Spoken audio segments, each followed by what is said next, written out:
Rob, let's talk about your background. I mean, we know your YouTube channel, Rob Skiba, and we'll talk about your books as well. But how did you get involved in this world, through ministry? But well, let's start at the very beginning. Okay, the very beginning, June 26, 1969.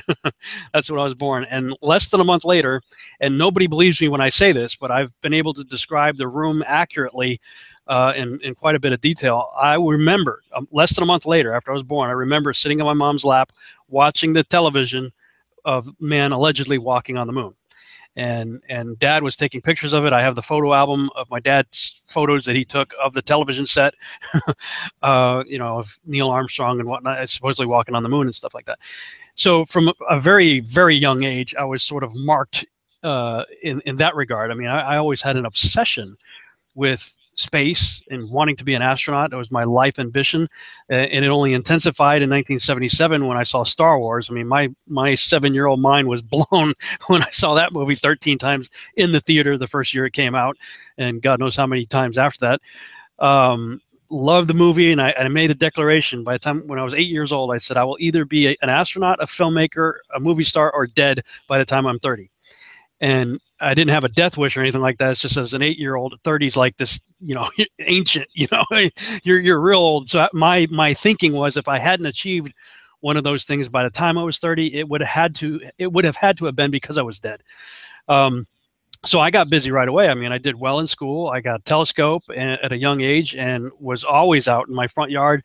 And in the evening, my parents, at my parents' house, if it was a nice clear night, I was outside. I had one of those star chart wheels where you can, see wherever, point it north or whatever direction you're looking and wheel it into the date and see what you're supposed to see. And at that time, I can't do it really anymore, but I could point to almost anything in the sky and tell you what it was, what the constellation was, what the star was, if it was a planet.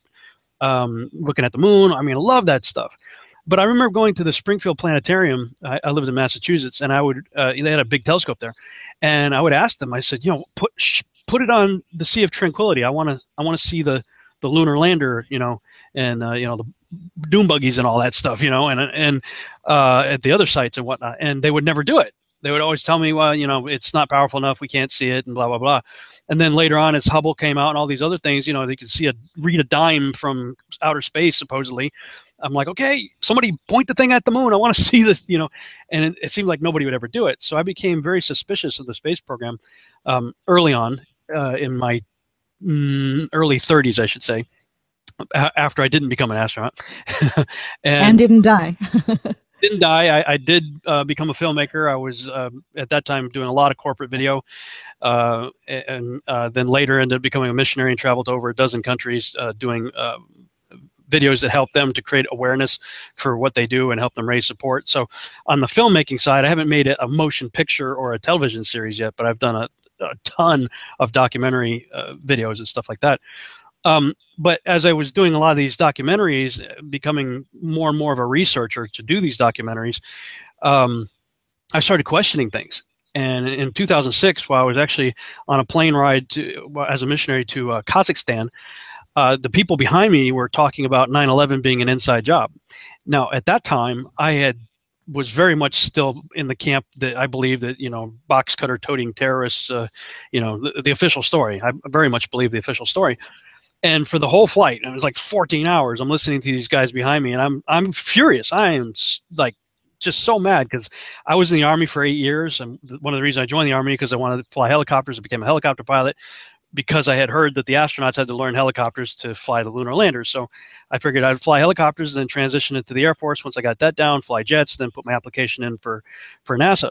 So very patriotic, third generation Army guy, listening to these guys, trash my country, basically. And it made me so mad. I did my job there in Kazakhstan, and when I came back home, I'm like, I'm going to prove those guys wrong. I'd never see them again, but I figured I'm going to prove them wrong, at least for myself. And as soon as I took the time to actually do the research, I very quickly realized that a lot of what they were saying was true. And that's a paradigm shift type of moment right there, where you're just like, oh my God, what do I do with this information? And the more I looked into 9/11, the more sickening and disgusting it became. And that led to me eventually in 2012 publishing my first book, Babylon Rising, and the First Shall Be Last, which dealt with a lot of government conspiracy type things, and the fact that our government officials, at least the higher levels, presidential levels, are, in my mind, Luciferians to the core, worshippers of Osiris with all of their Freemason and skull and bones rituals and things of that nature, Illuminati and, you know, all that kind of stuff. And then finding out that our founding fathers weren't really Christians like we were all taught that they were, that these guys were actually deists, and looking into the format and layout of Washington, D.C. and how it's all very occultic. You know, that's what that whole book was, basically my journey into researching all of that, and what are the implications of that? What does it mean? And I called it Babylon Rising because I believe that Babylon is rising, but has been here for a long time. Ever since the original Babylon. It's taken off into a slightly different format and becoming what we might call mystery Babylon or spiritual Babylon. But physical Babylon is also rising. And that's sort of what I was dealing with in that book, was the United States involvement in the Middle East. I believe physical Babylon will be in the original place of the first Babylon. But if and when that Babylon does rise, and I would contend that it already has risen, it is only because of us. So we are certainly, you know, some people out there are saying that we are Babylon, and I understand the arguments. They're very good and compelling arguments, but I believe that we are Babylon in the sense that we are the system that has carried that philosophy and all the mystery religions and all that forward in what Francis Bacon would have termed the New Atlantis. We are the agents through which Babylon will rise and has risen, in my mind, already. But as part of that, it was December 21st, 2010. I'm a late nighter, so, and my wife and I both are. So we were out walking at 2:22 in the morning, Central Standard Time, which was 3:22 Eastern Standard Time. And I'd already done a lot of research on Skull and Bones and their logo with the 322 underneath it, and all kinds of stuff on the numbers 322. And so here it is, 322 Eastern Standard Time, 222 Central. And I'm looking up, and the moon's turning blood red. Everybody's talking about the blood moons today, right? Well, December 21st, on the winter solstice of 2010, the moon turned blood red at 322 Eastern and was blood red for 72 minutes, floating over the shoulders of Orion, which is the stellar constellation that Osiris became known by, and Osiris is Nimrod. So Nimrod's the mighty hunter of Scripture, and this is the mighty hunter constellation in the sky, and he was decapitated. The story, Mary Shelley's Frankenstein, is a stylized version of Osiris, basically. It's the Osiris/Nimrod story. So here I'm seeing the mighty hunter with his head looking like it's floating back over his shoulder, like a decapitated head. And I told my wife, I said, I don't know exactly what's going on right now, but I know this is very significant. We've got to get home right now. So I got home and I started researching like crazy. I had like 50 browser windows open. And there's another YouTube guy out there, Dutch Since. And Dutch is always looking at like HARP and weather anomalies and things of that nature. Well, he was online live at that moment, tracking on the Internet Seismic Server website that tracks earthquake activity around the world. And he's got it live on the screen, and everything's going in the black. Like literally the graph is showing that the whole world was shaking at that moment while this decapitated head's going over Nimrod's shoulders. And the next morning I found out that while that was happening here at nighttime in the United States, it's daytime in the Middle East, Iraq was announcing its fully formed government, saying, hey, we're back in business again, as Nimrod, the founder of Babylon, his head is kind of going back to attach to his body again. So I'm going, oh my gosh, what's going on here? And it was within weeks of that event that we all of a sudden had hundreds of thousands of birds falling from the sky, breed specific. It wasn't like random birds. It was like, you know, one breed of bird was falling, and millions of fish beaching themselves. Same thing, breed specific. And then they added the 13th sign to the zodiac, Ophiuchus. And Ophiuchus in the mythology was Asclepius, and he was known for his healing abilities, and specifically he raised Orion from the dead. And he got so good at his healing abilities and resurrection powers that he actually began to empty Hades, such that the entity Hades got mad that the domain Hades was being emptied. So he complained to his brother Zeus, and Zeus said, okay, I'll take care of the problem. And he throws Asclepius up into the sky, and he becomes the constellation we now call Ophiuchus, the serpent handler. Your zodiac sign was determined by Babylonians based on what constellation the sun was in on the day you were born. But astronomers at the Minnesota Planetarium Society point out things have changed over thousands of years. The Earth has shifted on its axis and shifted us up one sign on the zodiac wheel. Right between November 29th and December 17th, there is a new sign. It is Ophiuchus. The constellation is a dude wrestling a snake.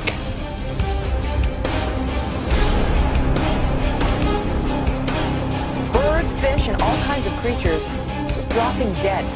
8,000 dead turtle doves in Italy. Hundreds of birds dead in Rockwell, Texas. 500 red-winged blackbirds in Louisiana. 3,000 dead red-winged blackbirds in Arkansas. Several hundred dead in Kentucky. On the fish, several hundred snapper fish in New Zealand. Thousands of dead fish in Florida. 40,000 devil crabs in the UK. 80,000 drumfish in Arkansas. 2 million spot croakers in Maryland. In the last 2 weeks. This is all a sign of the apocalypse. So like all of that happened in very short order after the eclipse that I saw, the blood moon of December 21st, 2010. Of course, at that time, we were all speculating about what's going to happen on December 21st, 2012, because the Aztec calendar stone, the Mayans and all that. And I was speculating like a lot of people about what could be happening on that day, because there were a lot of things pointing to it. Just like, you know, to be fair, a lot of things pointing to today, September 23rd. But this was like ancient stuff. I mean, right now people are pointing to movies and television shows. You know, hey, look at all these memes. With December 21st, 2012, I mean, you had the Aztec calendar stone goes back to 3114 BC. And I mean, you had lots of cultures from antiquity pointing forward in time to this date. So it was very intriguing. But that date came and went with nothing, as far as I know, that happened. But when I went back and reanalyzed on the backside of it, I'm like, okay, why was everybody wrong, you know, on this? Now, I never came out and said this is what's going to happen on December 21st. I was saying, hey, a lot of people are saying something's going to happen. And then nothing apparently did happen. But when I went back to look into it, I had realized I already found the clue, and I wrote about it in the last chapter of my book, Truth or Tradition. And in that chapter, I pointed out that Jesus was not born on December 25th. That's the Antichrist birthday, basically. That's all the dying and resurrecting sun gods of antiquity. He was born during the fall feast season, which we are in right now. Day of Atonement begins today at sunset. I believe he was born on Feast of Trumpets, and I give all my reasons for it. But the biggest reason for it was the scripture in Revelation chapter 12 gives a stellar alignment for his birth. A woman clothed with the sun, 12 stars at her head and the moon at her feet. That exact alignment, Virgo with the sun in her belly and the crescent new moon at her feet and the 9 stars of Leo plus the planets of, I think it was Jupiter, Venus, and Mercury were all right at her head for 80 minutes in human history. 80 minutes. And those 80 minutes took place on September 11th, 3 BC, which on the Gregorian calendar is reckoned as -2 because of no year zero deal. So I thought, whoa, maybe that's it. Maybe our calendar is off by 2 years, because the events that took place on December 21st, 2010 were so significant that if they would have happened in 2012, everybody in their talking parrot would have been, you know, out there going off on this deal. But nobody caught it because nobody was, you know, I happened to be walking around at 2 in the morning and saw this stuff and was putting the pieces together, you know, afterwards. But if all the events that happened on December 21st, 2010 happened on December 21st, 2012, I think everybody would have probably agreed, oh, okay, this is it. And I think the reason, like I said, is because our calendar's off by 2 years based on the birth of Christ being in -2 on the Gregorian calendar. So, that was what really sent me on the journey that led me to where I am right now. That was my first book, was a result of blogging for 2011, the whole year. After that event in 2010, I just started writing. I woke up in the morning, whatever I thought about, I wrote. And I ended up at the end of 2011 taking a step back and saying, I wonder how much I wrote. And I pulled it off a blog format, put it into print format software, and saw that I had over 1,000 pages of content. I thought, wow, I need to turn these into books. So Babylon Rising was the first book that I pulled out of those 1,000 pages. And in chapter 1 of that book, It was called the Genesis 6 experiment, talking about the angels of Genesis 6 that came down and mated with women and produced the angel-human hybrids called the Nephilim, which are the Titans of Greek mythology, the Anunnaki of the Sumerian mythology. Every ancient culture basically has the same story. They just use different names to describe it. That was probably the shortest chapter of the book, the Genesis 6 experiment. After I wrote that book, I realized I got to really unpack that chapter. So the second book, Archon Invasion, was a 366-page elaboration on chapter 1 of my first book. And I had intentions of continuing my saga that I had started with these books, when all of a sudden I find myself on this topic of flat freaking Earth of all things. I mean, I had a lot of other little side projects going on between the publishing of Archon and recently getting involved with this. But in April of this year, I happened to listen to Mark Sargent's interview with, he was on Canary Cry with Basil and Gons on Canary Cry Radio. And I thought it was a joke. It was April 13th. I was heading down to do my taxes, and it was my accountant's an hour and a half away. So I was looking for something that a podcast to listen to on my drive. And I saw that. And I thought, because this was like April 13th and it had already been recorded. So I thought, maybe this is an April Fool's joke, flat Earth, whatever. So I listened to this thing for an hour and a half driving down to do my taxes. And at first, I'm rolling my eyes like everybody else. But then by the end of it, I'm going, well, shoot, that guy kind of made a little bit of sense, So I did my taxes and I got back in the car. I said, I got to listen to that again. So I listened to it again on my drive home, and I thought, man, I'm going to look this guy up. So I watched all of his, I think he had 11 parts of the Flat Earth Clues videos at that time. Watched them all and reached out because he put his phone number at the end of every video. I said, boy, this guy's, he's kind of gutsy. So I called him up and asked him if he'd be on my radio show. So he came on my show that week. It was all very quick. So it was like, I listened to it, I think it was on Monday, and had him on my show on Wednesday. And I listened at that time when I was talking to him. If you heard the show I did with him, I was saying, hey, I still very much believe in the spinning heliocentric globe. I believe in the expanding Earth model that Neil Adams talks about, and had just did a teaching on it back in December, as a matter of fact. That was something I kept saying throughout the episode. I still very much believe this, but what you're saying is really interesting. Tell me more. And when I got off that interview, I thought, man, I can't let this go. I've got to look into this. And the first thing I did was look into the pictures, because he challenged me. He said, hey, go ahead and see if you can prove the globe, but do so without using the word NASA or the military or the government, because that's where most of our sources for the globe come from. Well, at first I had the thought that everybody else has. We've all seen the pictures, but those pictures come from NASA, the military, and the government. But I'm going to look into it anyway. So as I start looking into those pictures and realizing they are either questionable at best, when you see the Apollo 11 footage of the astronauts faking the globular shape of the Earth through a round window in their spacecraft, that gives you a real big red flag going, what's up with that, and then you don't really get a picture of the Earth until the Apollo 17 famous one that we've all seen. And then Matt Boylan comes out and he's like, that's a painting. And so, I'm looking at it. I'm an artist. I'm a painter. Not quite as good as some of these guys like Matt Boylan is. I mean, he's very photorealistic with his artwork. But I'm questioning it now, And then you look at all the other blue marbles that they put out, and they are, if you read the fine print, they're telling you these are composite images. This is artwork. And when you look into the composite images, they're not even good composite images. They're very bad composite images. I'm a Photoshop guy. I live in Photoshop. Almost every day I'm doing something in Photoshop. I can show you, and have shown people, the clone, where they're using the clone tool to replicate clouds. This cloud is exactly the same as this cloud. These 5 clouds are exactly the same as this one, and showing you they're using the Photoshop clone tool. And you're like, well, wait a minute. You're telling us we're taking pictures of Pluto. We've taken pictures of Jupiter and Saturn, supposedly massively huge planets, way bigger than ours. And yet we have to have cartoon artwork and bad composite Photoshop images of our world? Really? Then you start seeing videos, allegedly shot time-lapse videos from satellites showing the Earth in rotation. In one case, 25 hours of time-lapse rotation, and the clouds aren't changing.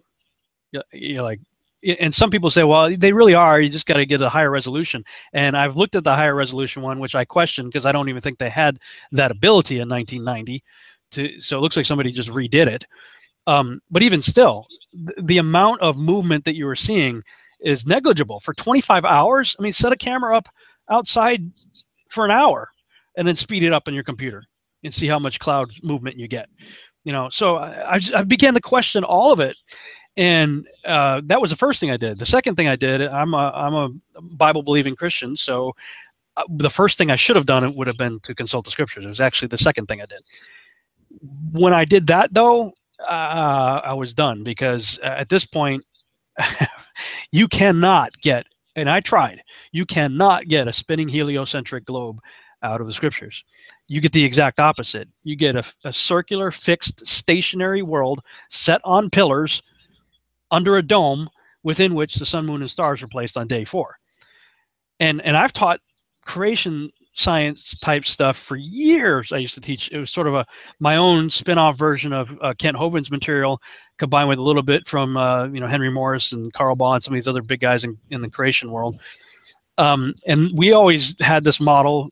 Carl Baugh, I think, was the originator of it, and Kent Hovind certainly talked about it a lot, of the canopy theory, that the globe was covered with basically an ice canopy, and that was the firmament. I taught that as recently as December of last year. But when you go back and look at it, because all of us approach the text with preconceived biases from things that we've been told.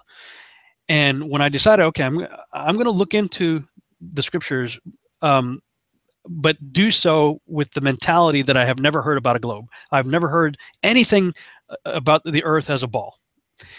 So I'm going to come to the text as freshly as I can come to it, as freshly as possible, without preconceived notions and biases, and just let the text say what it says. What would I get out of it? And I didn't get very far. Genesis chapter 1, and it tells you that on day 4 he put the sun, moon, and stars in the firmament, not outside and around it. And I'm going, how did I miss that? I have read that. I can't tell you how many times I've read that. I can tell you how many times I've taught that. I can't tell you how many times I've depicted it in PowerPoint presentations and stuff. Yet there it is. Sun, moon, and stars in the firmament. And then when you realize Job predates Genesis, Job was written before Genesis, Job goes into even more detail. And then you read what Solomon had to say about it. And you read what all these guys had to say. And you finally get to Isaiah. And he's the one everybody wants to quote, Isaiah 40:22, the circle of the earth. Well, and especially if you're a King James only type, and God bless the guys that are out there. I've been around you my whole life. I understand your arguments. I don't happen to agree with you, but I understand their arguments.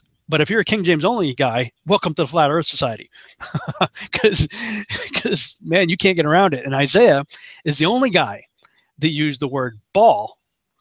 The problem is he didn't use it in chapter 40, verse 22. He used it in chapter 22, verse 18. He says, I'll throw you like a ball. And if you look up the Hebrew word for that, it's dur. The Hebrew word ball, dur. The Hebrew word that he used for circle is chug. So he knew the difference in Hebrew, and we should know the difference in English. And apparently the King James translators did, because they translated dur as ball in 22:18 and chug as circle in 40:22. So yeah, at this point, I'm kind of like, what am I going to do? Because I've spent my entire ministry, a little bit about my background. I accepted Christ as my Savior as age 7. I've been in some form of ministry my entire life, since vacation Bible school in my parents' front yard, to teaching Sunday school, to starting the drama ministry in my church, writing, directing, and playing Jesus and Passion plays on Ishtar Day, Christmas plays, and Nimrod Boner Day, and then become a missionary for 6.5 years. So I've been in the scriptures my entire life. I've been in ministry my entire life, and I've built my ministry on saying that the Bible is my source for truth, that it is the absolute truth, and that we can take it literally. Well, but when you do that with regard to this particular subject, you're stuck in a snow globe. And so here we are. This has been my journey since April 15th, really, of this year. And, I haven't been, with the exception of a few health issues and family drama and things like that, this has been all I've been able to do. I'm obsessed with it. I wake up in the morning and that's all I think about, and I'm doing something related to it till I go to sleep. That's why I created the website testingtheglobe.com.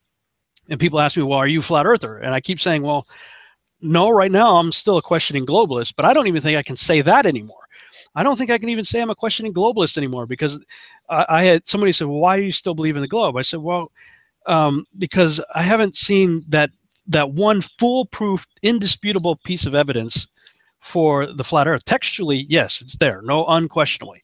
But the physical, tangible evidence, I mean, I've seen the tests. I've seen the horizon footage of the weather balloons. I've done tests myself, and they indicate flat. But there's always the Yabbit guy that shows up and, well, that's a mirage, or that's a light bending, this is that, whatever. You know, there's always some kind of marginally plausible counter argument. And so I had made the statement, I haven't seen that one indisputable evidence for the flat earth. And somebody said, well, what indisputable evidence do you have for the globe? I said, huh, got me. So I can't, I don't know where I am right now. Frankly, I think I'll say I'm a zetetic agnostic when it comes to this. Maybe that's the best title I could go with right now. Textually speaking, no question. The ancient record, not just the Hebrew, biblical, or even extra biblical, no question. The Hebrew text was very flat earth, snow globe, but the Egyptians thought the same way, the Hindus thought the same way, the Sumerians thought the same way, the Babylonians, even the early Greeks did. You know, the Greeks, by the time you get to about 300 to 200 BC, started to change their views on some things. But you go further back, everybody's a snow globe. So then you got to ask yourself the question, well, wait a minute. We have all this technology, right? We're so smart. Yeah, you know, we've got all this stuff, but yet we're so smart we think we came from monkeys. So, how smart are we? The ancients are building megalithic structures that, with all our modern technology and all of our equipment, everything that we have, we can't figure out how they did it. And they had a keen understanding of the cosmos, so much so that the Aztec calendar stone shows up in 3114 BC and is very, very, very accurate. So we've got to throw out the evolutionary mindset of the further back we go, the dumber cave dwellers they were. No, it's the exact opposite. The further back you go, the more impressive it gets. We're looking back on, here we are in the 21st century. We don't have a clue how they did that.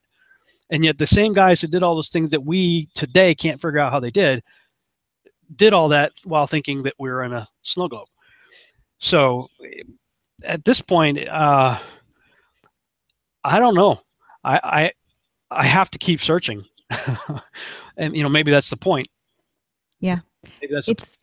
It's the most exciting thing that's ever come around in my lifetime, and I'm so happy to have figured it out.